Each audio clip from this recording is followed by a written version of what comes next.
Bless you. Bless you.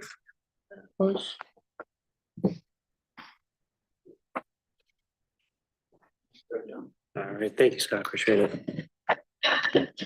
Time is 7:19 PM. I'd like to call to order this regular meeting of the Mayor and Town Council for Tuesday, February 10th. Please stand for the Pledge of Allegiance. I pledge allegiance to the flag of the United States of America and to the republic for which it stands, one nation, under God, indivisible, with liberty and justice for all. Can we please have a roll call, Susan? Yes, Council Pedrego. Here. Council Capello. Here. Council DeHaas. Here. Council Gonzalez. Here. Council Nieves. Here. Council Flores. Here. Deputy Mayor Rada. Here. Council Tiniaco. Here. Mayor Trister. Here. We got a quorum, everybody's here. Moving on to approval of agenda. Yeah, I don't think any changes to the agenda. If anybody has any changes, if not, I would entertain a motion to approve the agenda. Motion to approve. Second. Motion by Deputy Mayor Rada, second by Councilor Floyd. Any discussion on approving the agenda? Seeing none, all those in favor? Aye.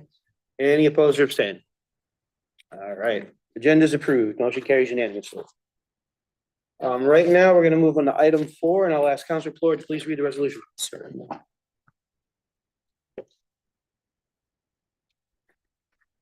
Resolved that the town council, in accordance with Connecticut General Statute, section 1-206A, hereby moves to go into executive session and invites Mayor John Trister, Town Manager Jonathan Altschul, Police Chief Christopher Perry, Assistant Town Manager Lauren Rhines, and the members of Town Council to discuss a pending settlement agreement with a town employee.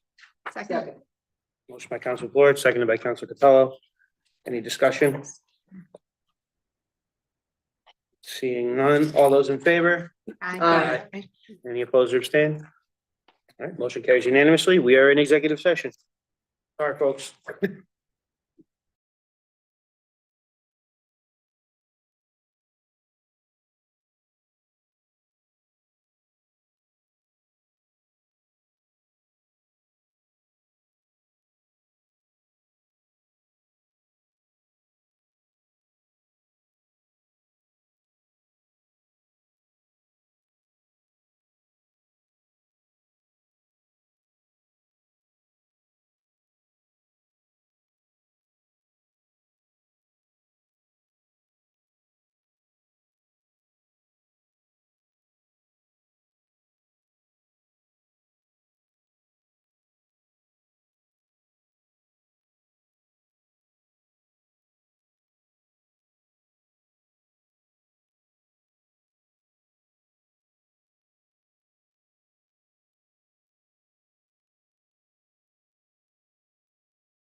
Yeah, I'm all set whenever you are.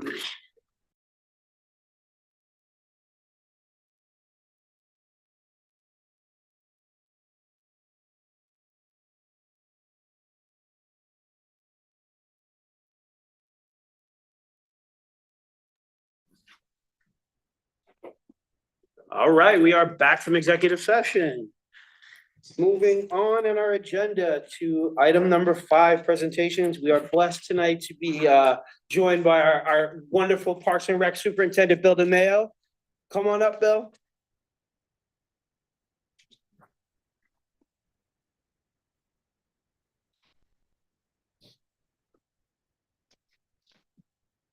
Is there a microphone? Microphone's right to your left. It's in the center. I'll move it a little bit right here. There you go. Perfect. Good evening, Mayor and Town Councilors. Good to see you, Bill. I have with me Andreas. He's an intern from Springfield College and he's learning a heck of a lot tonight. Well, welcome to the team. So teach him a lot. So you guys wanted a Jonathan wanted a presentation regarding the enterprise budget. And I know that you've got the slides ahead of you, so we're just going to play this. If it's okay with you, we'll play it and you can ask questions in between or wait till the end and ask questions and we'll knock around the enterprise budget. We'll all know what it's all about at the end of it. Sure. Yep. What is an enterprise fund?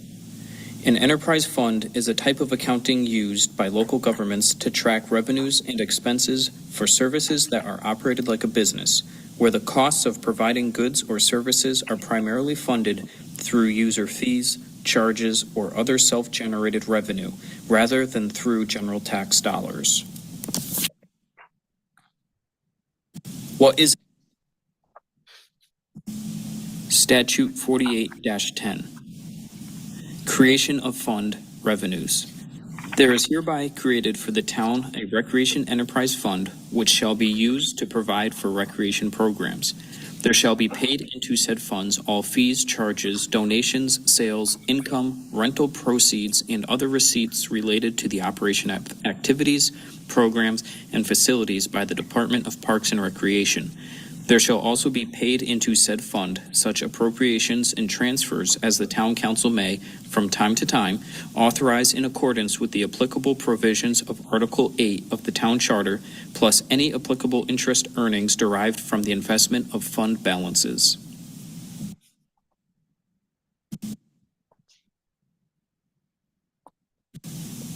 Statute 48-11, Fund Balance. The unexpended balance of the Recreation Enterprise Fund existing at the close of any fiscal period shall remain credited to such fund and shall not lapse to the general fund. The balance of said fund or any portion thereof may be invested separately or in conjunction with other idle town funds, provided that any applicable interest earning shall be credited to said fund. The fund balance shall not exceed the sum of $1 million at fiscal year end.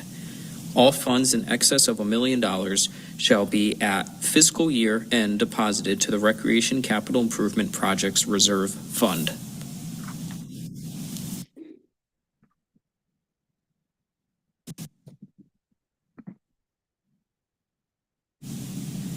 Statute 48-12, Fees and Charges to Support Fund. The Board of Parks and Recreation shall be empowered to establish, by majority vote, fees, charges, rents, and prices intended to generate income support for the Recreation Enterprise Fund. The Department of Parks and Recreation shall be authorized to accept gifts and donations for crediting to said fund and shall be additionally authorized, subject to the approval of the Board of Parks and Recreation, to sponsor fundraising events, the net proceeds of which shall be credited to said fund.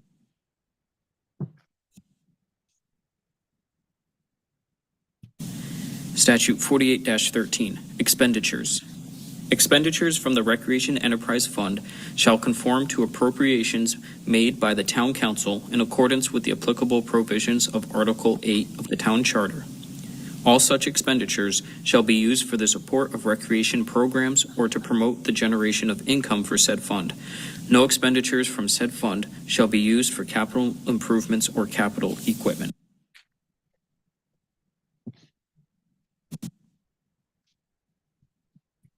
In 1981, town manager Mr. Peter Curry met with Bob Stanley and Bill DeMayo to discuss his new concept, the enterprise budget. We were initially surprised by the idea, but accepted the challenge of bringing it to life. His goal was for us to raise $30,000 to support the Recreation Division within the Parks and Recreation Department. That meeting sparked the idea of creating a town-wide community festival to generate the necessary funds. We named it the Life Be In It Extravaganza. Some argue that government should function like a business. While that's not entirely feasible, the Parks and Recreation Department operates in a way that comes remarkably close. Success requires a creative Parks and Recreation Board, an energetic and dedicated staff, strong cooperation and commitment from parks personnel, and active engagement with both public and private partners in the business community. Fundraising initiatives, program development, and the recruitment of major sports tournaments to use our facilities are all key components.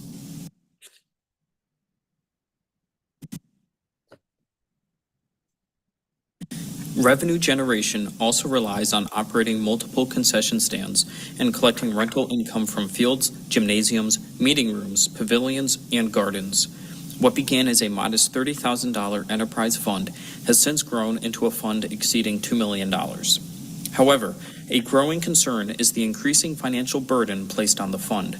In recent years, the town has shifted the cost of 2.5 recreation supervisors to be covered by the enterprise fund.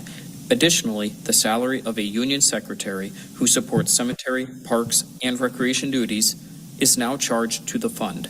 It also covers the wages of 2 part-time office assistants who serve as program supervisors.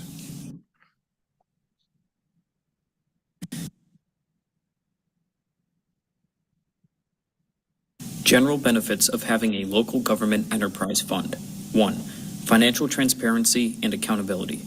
Clear cost tracking. Revenues and expenses for specific services are separated from general government operations. Easier performance evaluations. Stakeholders can assess whether a service is covering its costs or needs adjustment. Public trust. Taxpayers can see that their money isn't being used to subsidize service that should be self-sufficient. 2. Cost recovery and sustainability. User fees cover costs. Enterprise funds rely primarily on the fees collected from users rather than taxes. Less burden on taxpayers. Only those who use the service pay for it. Encourages efficiency. Because the service must cover its costs, there is an incentive to control expenses and operate efficiently.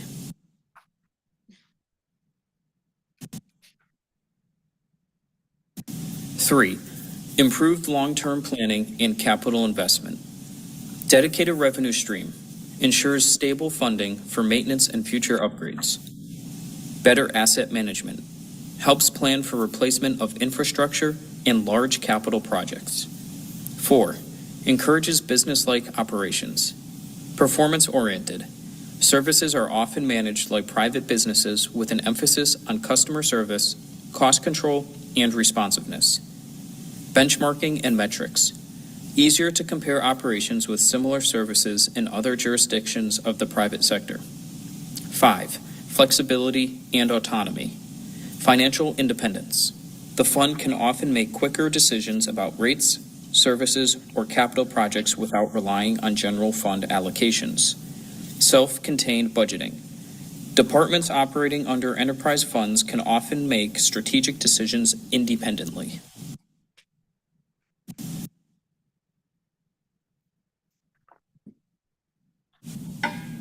Specific benefits of having a local government enterprise fund. Enable flexibility in programming to adapt and evolve with community needs and trends. Supports a wide variety of special events.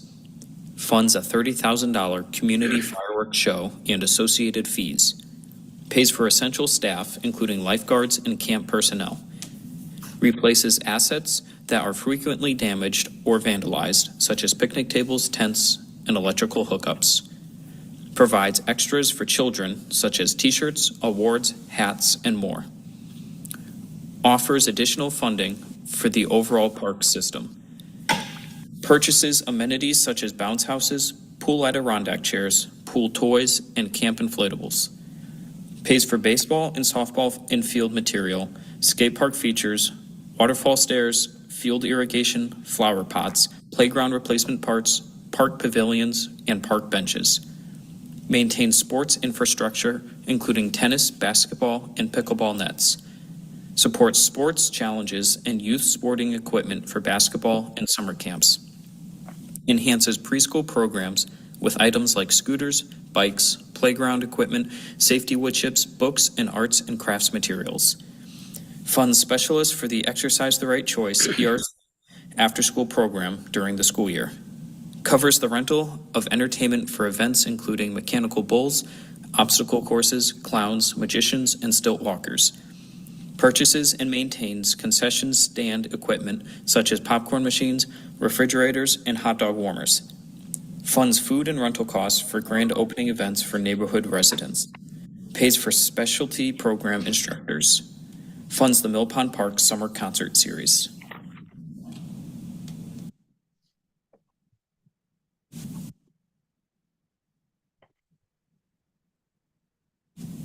Checks and balances of a local government enterprise fund.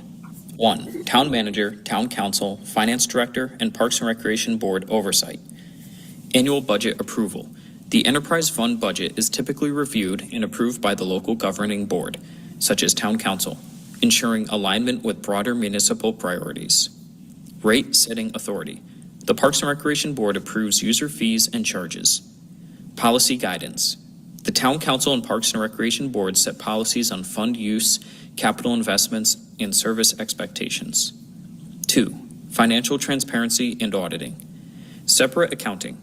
Enterprise funds are accounted for independently from the general fund, allowing clear visibility into revenues and expenses. Annual audits.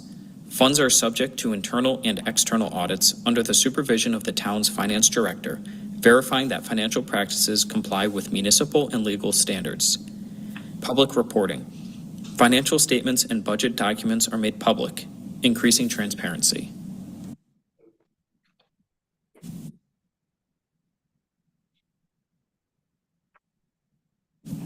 Performance monitoring. Budget to actual comparisons. Regular reviews compare actual results to the approved budget, flagging issues early. Key performance indicators, KPIs.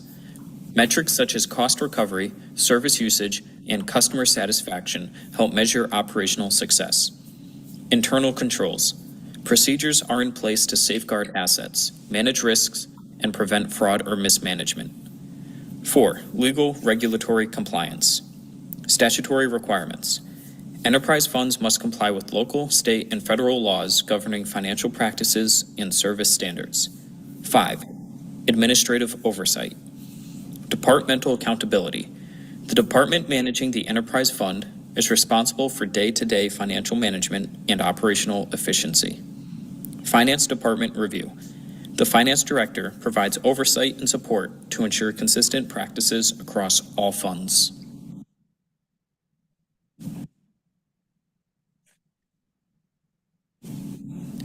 Enterprise budget noteworthy facts.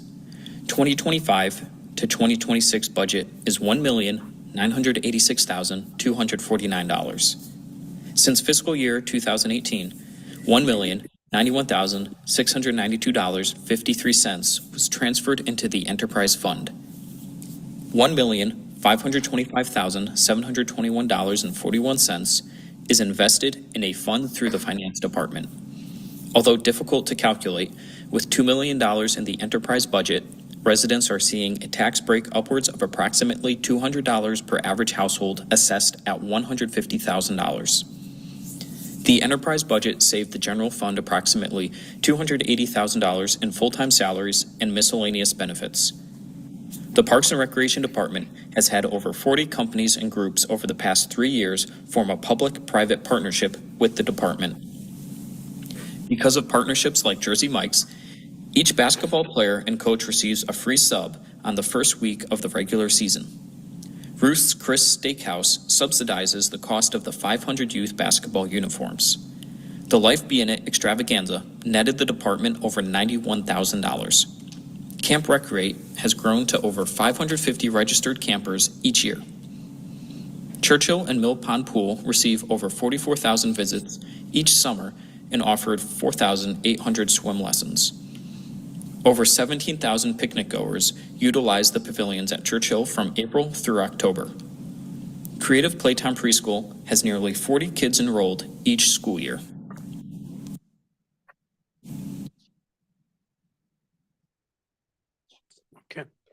So that's the quick summary of the, where did I start this?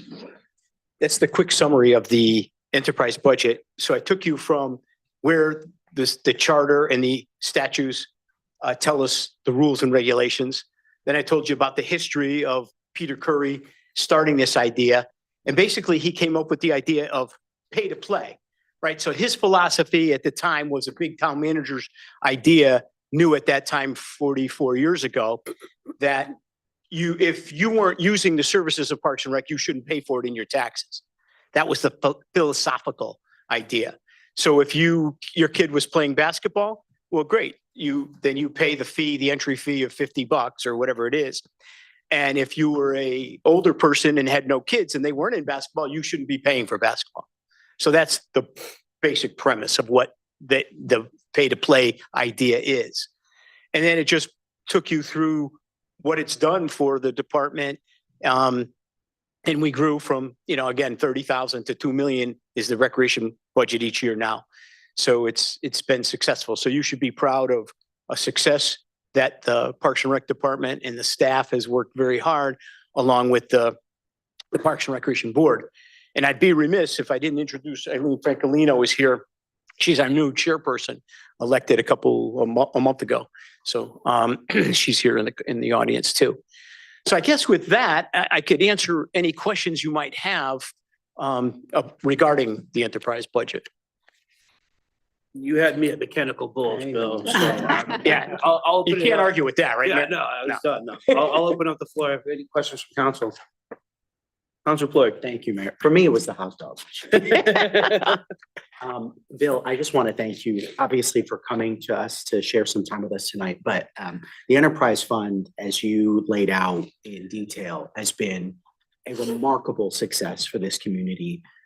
You have saved taxpayers countless dollars.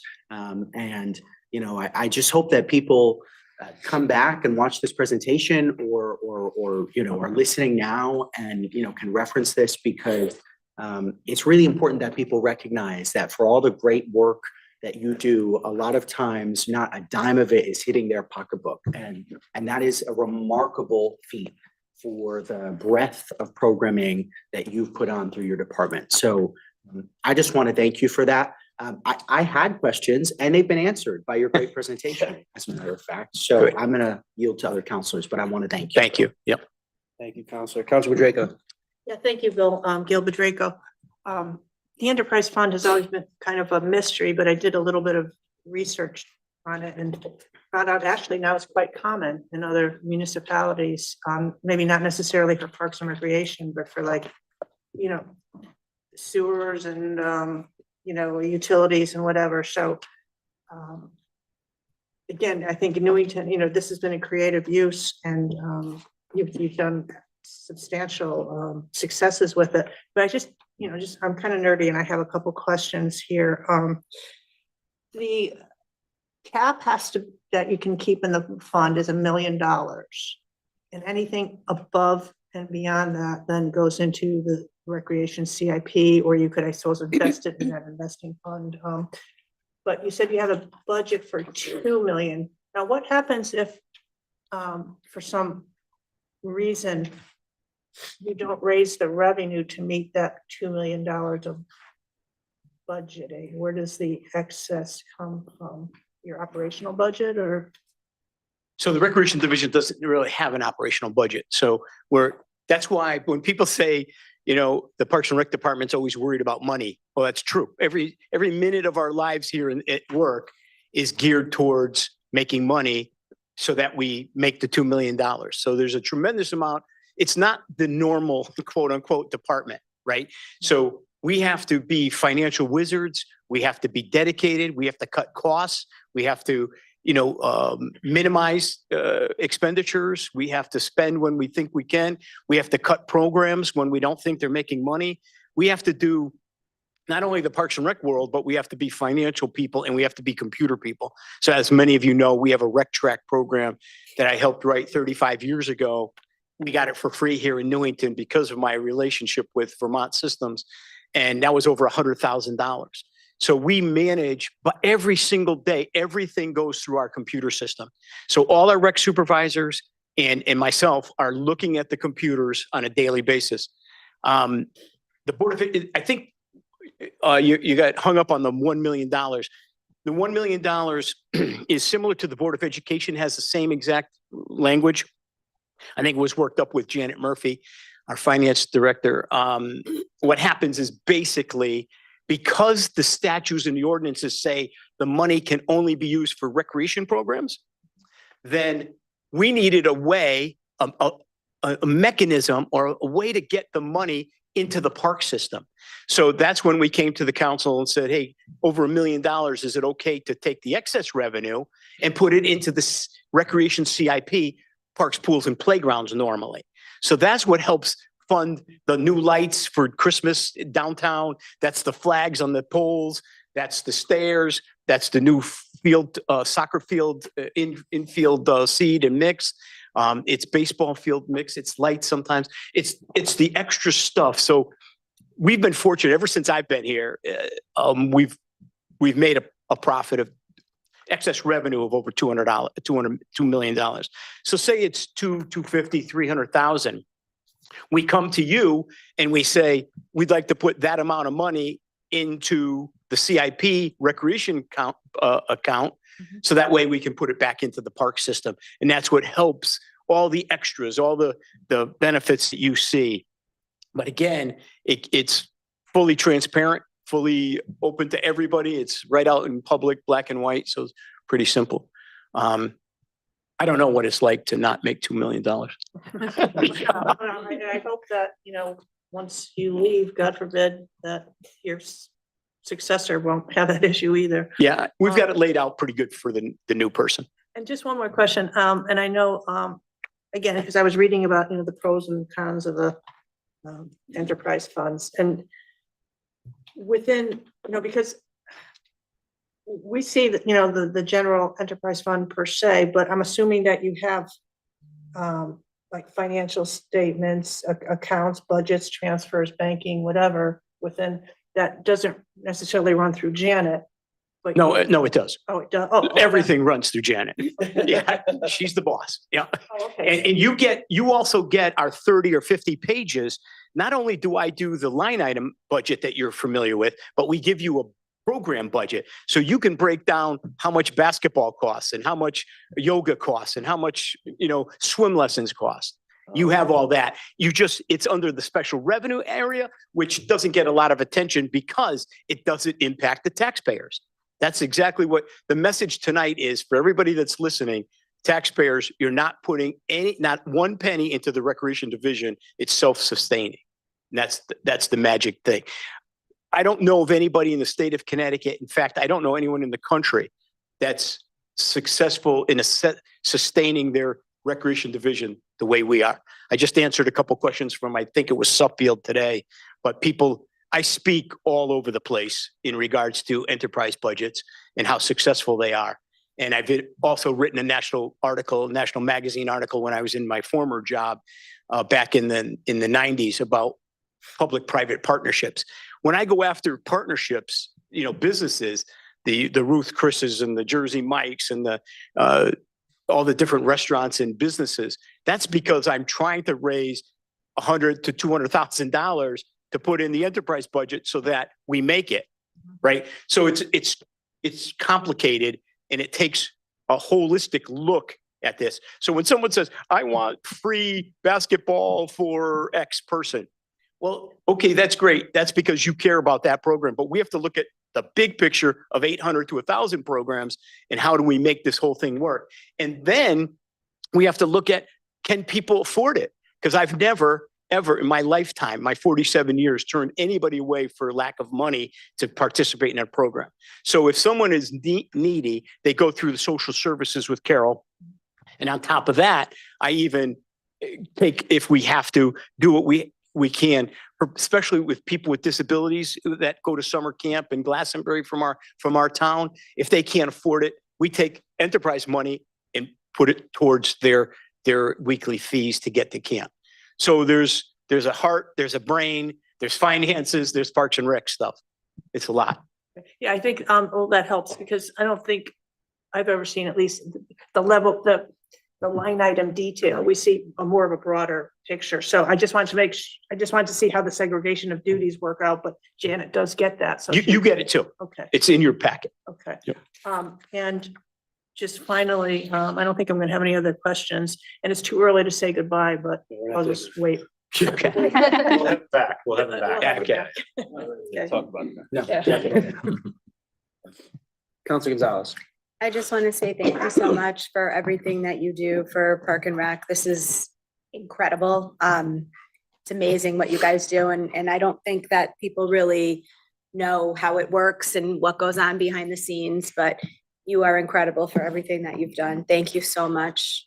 Thank you, but I'll give it to the team, right? Everybody, the council has to, and the mayors have, and town managers have to be supportive, right? And they have been for 10 years. So I'm appreciative of that. But then after me, I'm the coach and I have a bunch of great players, and the players, even the Parks Division, are totally on board with this idea. They understand the enterprise budget. They help make the special events work. The Recreation Division helps work. The Parks and Rec Board is creative, open-minded, and supportive. So, you know, what does it say? It takes a village to run this thing, and it Your works. village is amazing. Thank you. Thanks. Any other questions from council? Councilor Gabbard? I just wanted to commend you. I did go through your presentation. I reviewed it, and it was like going on a tour, and it just from nuts and bolts really explained in detail what Parks and Recreations does in the town of Newington. I just want to commend you and wish you well when you actually do retire at the end of April. Yeah. Thank you. And just, you know, I did that. My writing skills are better than my reading skills, obviously. So I had Sam read it to help me. So I hope that was okay in the translation. Good.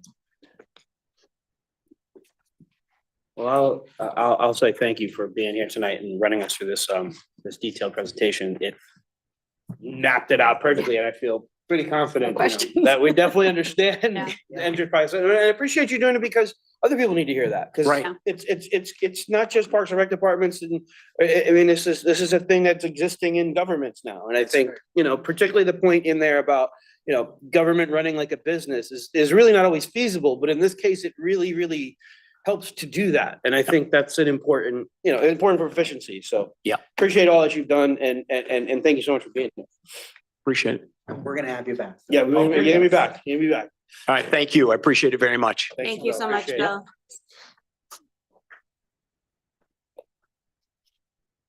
Bill.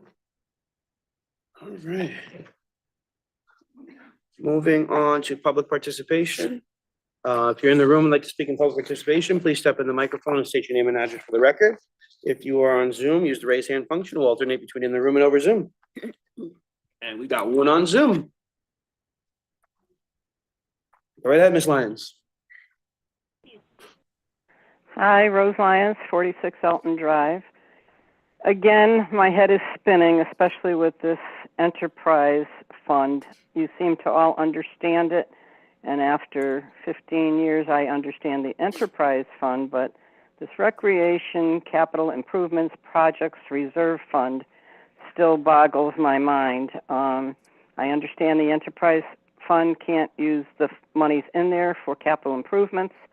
I understand the purpose of the CIP fund for the Parks and Rec, but I'm still not quite clear as far as line item approval by the town council for those improvements, how that comes about.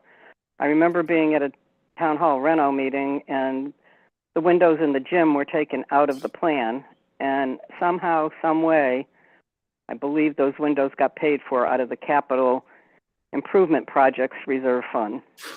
At the time, Jeff Barron questioned how they were going to do it, how they did it in the long run, I don't know, but I think it's something that I'd like to see, and Bill has always been very, very upfront with me when I ask questions, so either he or Janet probably will be getting a little memo from me once my laptop is back up and running.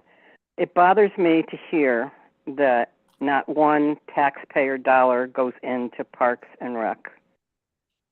If you look at your budget, in the general fund CIP, there's line items for pools, parks, playgrounds, $450,000 for neighborhood playgrounds.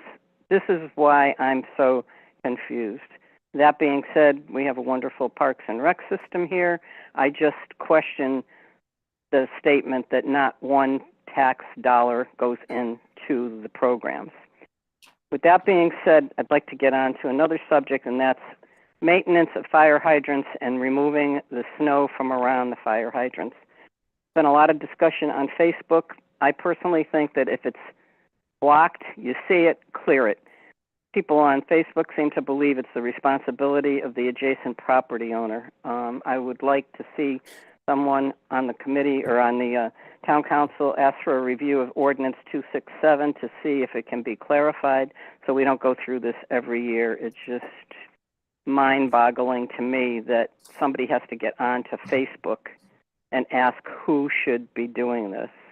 It's just not right. It's common sense. It's you clear it, the house you save may be your own. Last but not least, we have all these projects going on, and I'd like to see maybe a presentation or maybe an update from the town manager as to the status of the EOC. With that being said, budget season's coming up. I think I'll bring a bottle of aspirin for each and every one of you because I know how mind-boggling it can be. I'm popping my pills watching it. But in any case, thank you for all you do, and appreciate it. Thank you. Thank you. Thank you, Ms. Thank Lyons. you, Rose. Anybody else in the room or over Zoom that would like to speak in public participation? Speak now or forever hold your peace. All right, seeing none. We didn't have any email correspondence, right? Correct. All right, very good. We will move on to remarks by councilors on public someone- participation. Someone raised their hand, John. So sorry. Oh, never mind. Excuse me. iPhone 13 Pro, you are up. How are you? Please state your name and address for the record. Jamie Lorero, 56 Holly Street, Newington, Connecticut. Hi. So I was there last night and I spoke and I was obviously very upset. So I just wanted to calmly address a few more things about last week's walkout. If I may do so. First, I just wanted to say children cannot legally sign themselves out of school without parental consent, but they were allowed to. And I'd like you guys to answer, was this to protect the children or protect the school? And how? I'd also like to say, I know you guys, I was told that they allowed this so it could be done peacefully. There's no such thing as a guaranteed peaceful protest. And it's just shameful that parents weren't given the opportunity to decide whether or not their kids joined. This is to AJ. You are not an employee of the high school, and our children are not tools to be used in your political agenda. But I do hope that you, AJ, enjoyed the article in Connecticut Insider. I know I did. I especially enjoyed your comment. There's obviously a big concern, especially with kids of that age group, with what's going on. I found it funny because all the kids I spoke with took advantage of the free skip and could care less about the actual protest. But you used that to your political benefit. It was actually kind of smart, but it is shameful at the same time. I think you should stick to maybe trying to lower the extremely high tax rates in Newington, passing local laws and budgeting. Thank you for letting me speak. Thank you. Thank you, Jamie. Anybody else in the room over Zoom like to speak in public participation?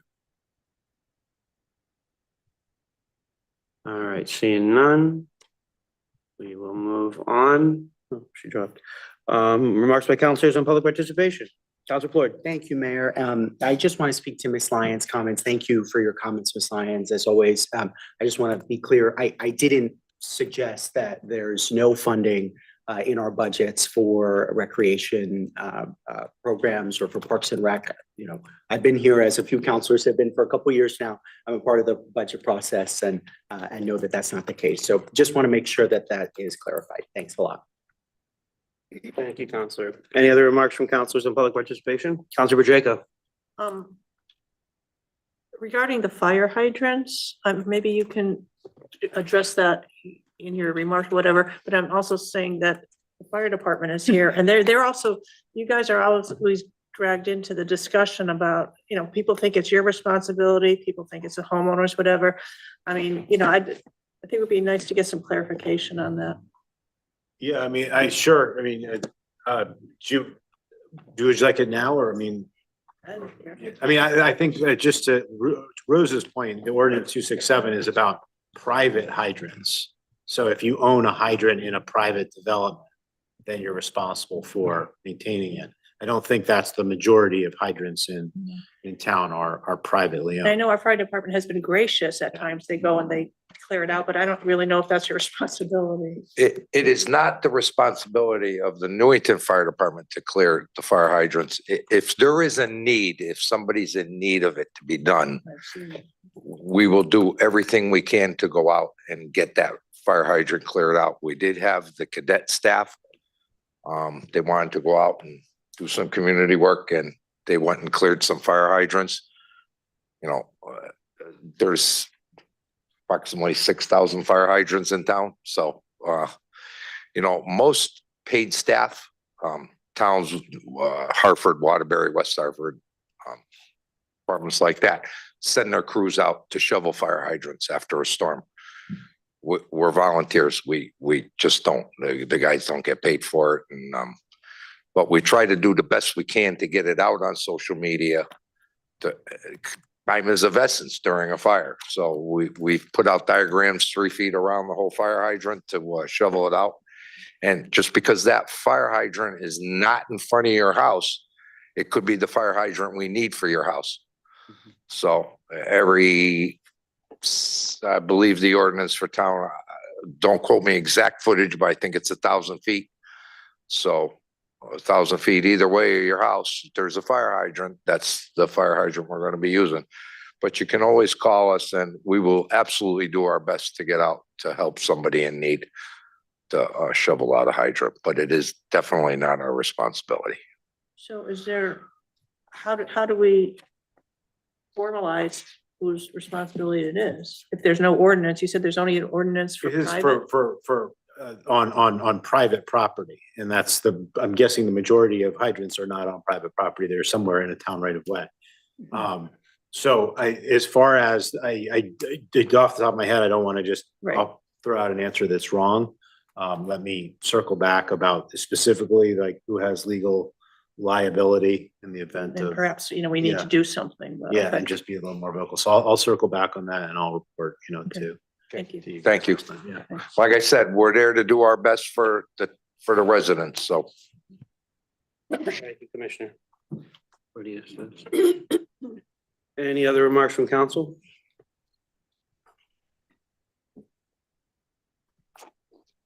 All right, I'll address the comment about the walkout. A school walkout in its nature is an act of civil disobedience. Goes back to the 1960s and protests against the Vietnam War. It's happened at various points in history, and it's an activity that young people take advantage of and utilize when there's much else that they can do to have their voices heard. And I am completely and stupendously proud of our students for taking a stand last week for something they believed in. All right. Move on to consideration of old business. Boards and commissions review subcommittee. Council Port, would you read resolution? Certainly. Resolved that the town council hereby establishes a town council boards and commissions review subcommittee consisting of 3 members of town council and charges it with making recommendations for consolidating and or eliminating inactive or duplicative town boards and commissions. Second. Motion by Council Ford, seconded by Councilor Kaniakis. Any discussion on this? I assume we'll get members figured out in the next one. Very good. All right, seeing no discussion, all those in favor? Any opposed or abstained? All right, motion carries unanimously. Next is tax refunds. Councilor Drago.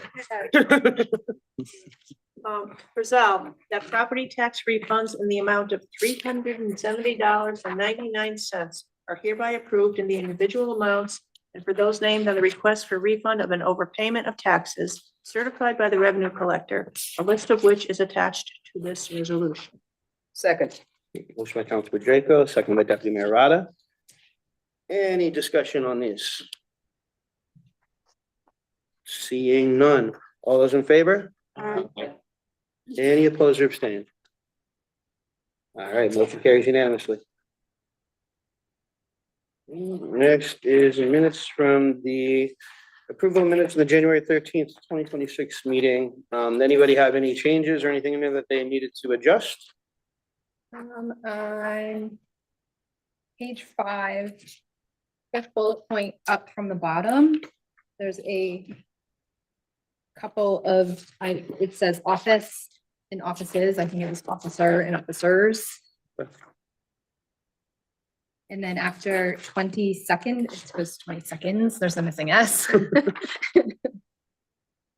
Taking up the mantle for Councilor Nagel I over here. know, Appreciate it. Someone had to fill those That's shoes. right, that's right, that's right, that's right. And I'm on page 9 under the first bullet point of section A under item 11, that I am showing us the whole. It's at the end of the second line. Not really, I just think that needs to go away. Yeah, in the whole, yeah. Instead of the whole. That's all I found. Deputy Mayor? No, I'm good. All Thank you. right. Counselor. I would entertain a motion to approve the minutes of the previous, from the January 13th meeting with the amendments Councilor DeHaas suggested. So moved. All right. Motion, Councilor Floyd, Second. seconded by Councilor Tiniakis. Any further discussion on this? Seeing none, all those in favor?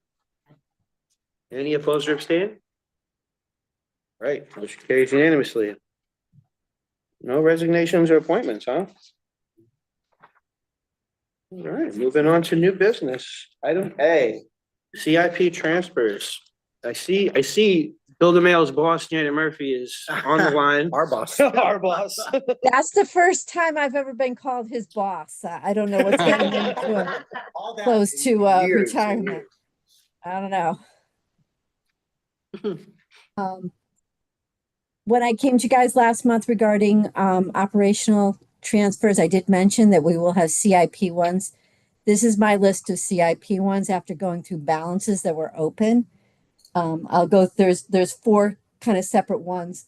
The first one is a transfer of all the accounts we set up for technology. This mainly, those were brought into place when we were building the new town hall, and they've just never been closed out. Everything that we need for technology wise now in town hall is paid for from the IT fund. So that's just a transfer of those for a total of the $6,795.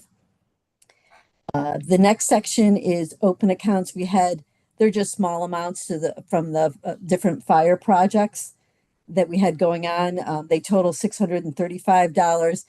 As I said, this was just clean up to move it over and put it into the fire department PPE account.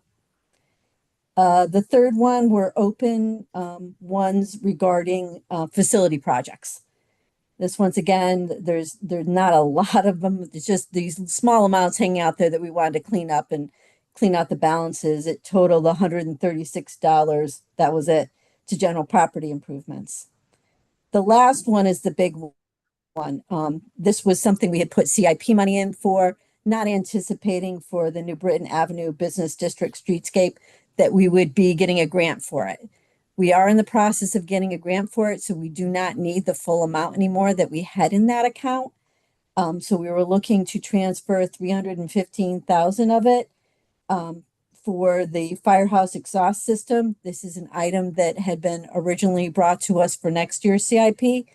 and also for some improvements and fixing of the fire training tower. And the total of those were, of course, for the 315.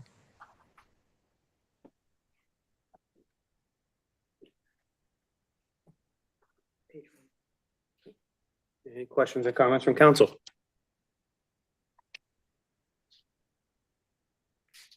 No? All right. Well, thank you, Janet. That was easy. Thank you. Have a good night, Take care. guys. Yep. You too, you too. Bye. All right, we will move on to item B, settlement for Reza Abbasi. Deputy Mayor Rada, would you please read the first resolution?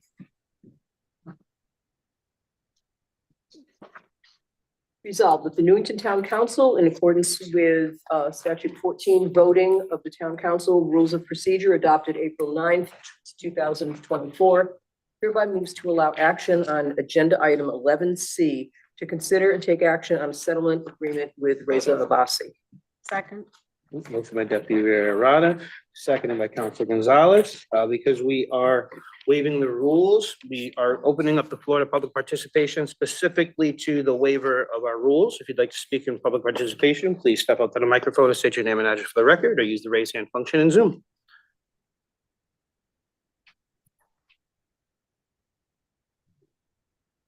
All right. Seeing no public participation, we had a motion by Deputy Mayor Rada. It was seconded by Councilor Gonzalez. Is there any further discussion on this motion? Seeing none, all those in favor? Aye. Any opposed or abstained? All right, motion carries unanimously. Deputy Mayor, would you please read the second part? Yes. Resolved that the Newington Town Council hereby moves to accept the proposed settlement agreement with Reza Abbasi and authorizes the town manager on behalf of the town of Newington to execute any and all documents necessary to complete the settlement. Second. By Deputy Mayor Rada, seconded by Councilor Gonzalez. Any discussion on this? Seeing none, all those in favor? Aye. Any opposed or abstained? Motion carries unanimously. That'll conclude our new business for tonight. We are going to move on to communications with the town manager. Sure. So I have a few things to bring to your attention. And the first one was asked by Ms. Lyons, very fortuitous timing, about the status of the OFI project. And I'm going to turn it over to Lauren to give a quick overview on where things stand. Awesome.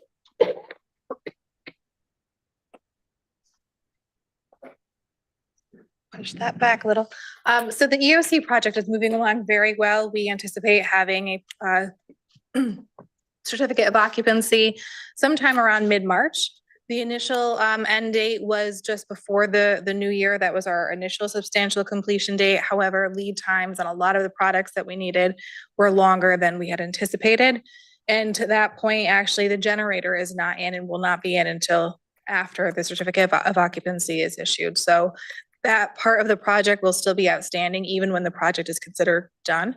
But it should be in and installed by the end of April. So we're looking at a mid-March completion of everything else. Right now, they're doing a lot of punch list items, and then there's a bunch of electrical work that's being completed for the end of the project, like the S2 readers that we have in the doors here. Those are being installed over at the at that building as well. So again, the project is moving along very well. We're well within the budget, and hoping to have you guys in to take a look at it when it's done. And actually, before that, I think we want to do a tour sort of in the next couple of weeks. I was going to ask. Yeah. Yeah. And obviously we'll do a groundbreaking or ribbon cutting, when it's, for pictures, but Beautiful. like in the next month or so, let's get y'all in. Yeah, I'd love to see the progress. That sounds awesome. See the It's- trucks. It's a very nice space. You're going to be, I think, really impressed with how the project's turned out. Thank you, Lauren. Can I have a question? Yeah. Okay. Would you rather us wait or? Well, I just have a few other things to get through, but I mean, well, It's Laura, on go ahead. this, Go yeah. ahead. I'm just curious. Maybe I missed it. Maybe I just zoned out. Did we decide who's gonna be moving in? To the other side of the building? No, that's a conversation that the council will have to take up.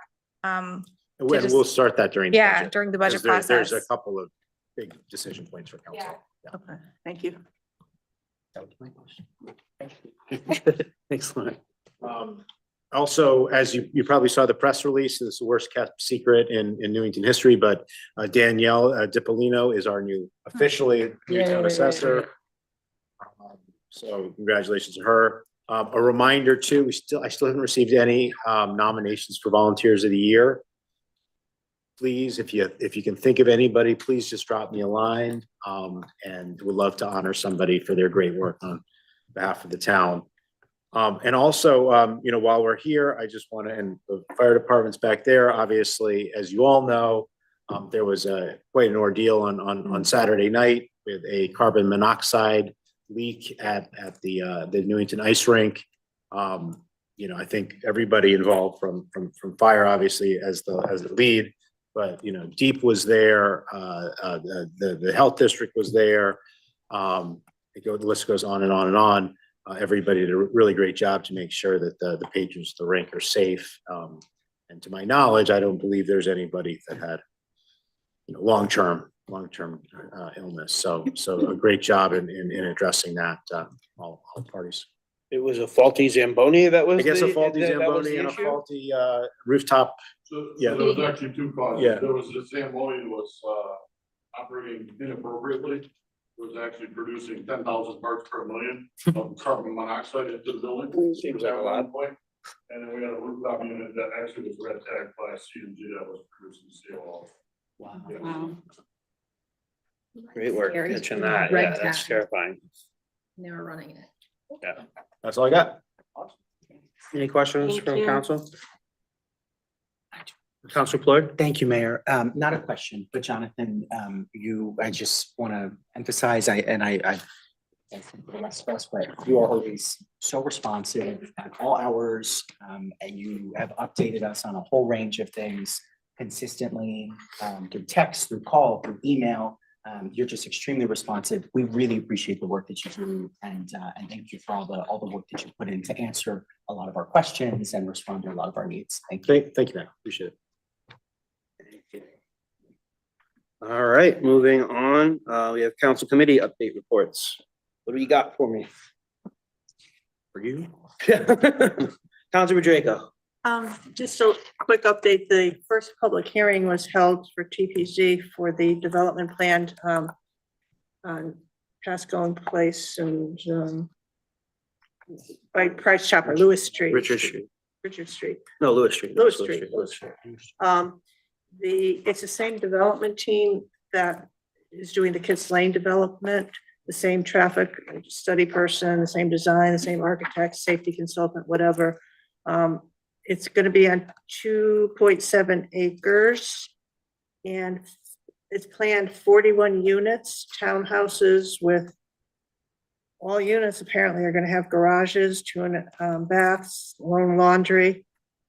It is an 830G though, so out of the 41 units, I don't know, whatever, 30% is gonna be for affordable housing reserved, 96 parking spaces. The public hearing has been continued till tomorrow as well. So. That's about it. Thank you, Councilor. Councilor Floyd. Thank you, Mayor. I think Councilor Draco covered TBC if I'm looking at my notes. So thank you, Councilor Draco. I was also with Councilor DeHaas at the last Board of Education meeting, I guess 2 meetings ago, because they had a pickup meeting last night. But just wanted to share some really exciting things that the 9th and 11th graders at the high school performed above state average on PSATs and hit growth targets set by the College Board. They continue to see higher trends in math performance and in ERW performance. So that is terrific. And there was also a lot of conversation about after there was, I think at the tail end of the spring and into the summer last year, some concerns with folks about a policy change with regards to the math curriculum, the algebra curriculum. In the middle school, there was a lot of discussion about rolling out a consistent communication plan and being responsive to the questions that parents raised. So would certainly, if there are parents listening to our meeting, invite them to listen into that portion of of the board's meeting a week or so ago because I thought it was very well done. And also want to mention that obviously we met tonight with the PMBC, but the PMBC has met on its own, and Councilor Bedrejko and I have been attending those meetings. I just want to say again that we appreciate the work that they're doing. It takes considerable work. There's a lot of questions, obviously, that need to continue to be worked out, but I think we all feel a lot of confidence that they're leading the charge on these projects. That's it. Counselor. Any other updates from council? Right. No, we'll move on to public participation again. If you're in the room and would like to speak in public participation, please step up to the microphone and state your name and address for the record. If you are on Zoom, please use the raise hand function in Zoom. We'll alternate between in the room and over Zoom. And we got one on Zoom. Ms. Lyons, go right ahead. Hi, Rose Lyons, 46 Elton Drive. I just wanted to make it clear to Councilor Plord that I was not directing my remarks to you regarding not spending any taxpayer dollars on the Parks and Rec Department. I've just been sitting through too many budget meetings for the last 10 years, and I know where the money came for the turf field. I know where the money comes for the pools. I know where the money comes for the football field and things like that. I just think it's misinformation that money does not come from the taxpayers. And I think most people would realize that if they go to referendums and say yay or nay to some of the big projects, but not knocking that. It's just that I just think it's not a good thing to put out there and make people think that that's what's happening. It's not. But that being said, the money that is coming in the way that only Bill can do it, and hopefully his successor will take some tips from him, it's amazing. Very amazing. As far as the hydrants, again, I wasn't probably clear on that. That ordinance 267, as the town manager said, addresses just private hydrants, and I think that that's what people are reading, and they're taking it to mean public hydrants as well. I don't know whether you can amend the ordinance 267 or a whole new ordinance would have to be written up, but I know the town council has the power to do that, and perhaps it's something that should be looked at, make it clear, because apparently people aren't going by what common sense would tell you to do to clear the hydrants. They're only going by the law that they think that they see in our town charter, which it's not there. In any case, have a good night. Take care. Thank you, Ms. Lyons. Anybody else in the room or over Zoom that would like to speak in public participation?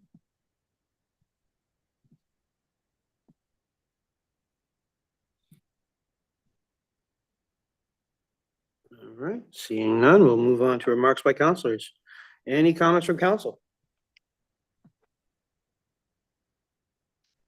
Seeing none. Awesome.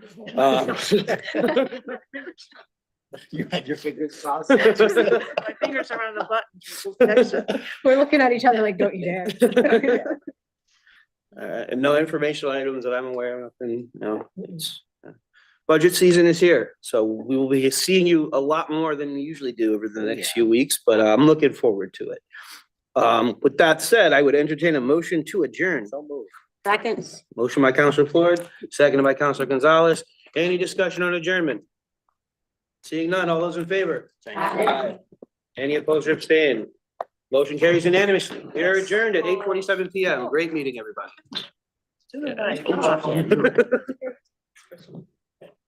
That's, yeah, now that we get out here before 9, then we'll start seeing that for a little while. Hope that we don't have to shovel up our cars. I know. Well, it's just supposed to be an inch, Gotta so. run if we had a disaster. Everybody wait for the line. Please come on. Yeah, there was a- Oh, gosh.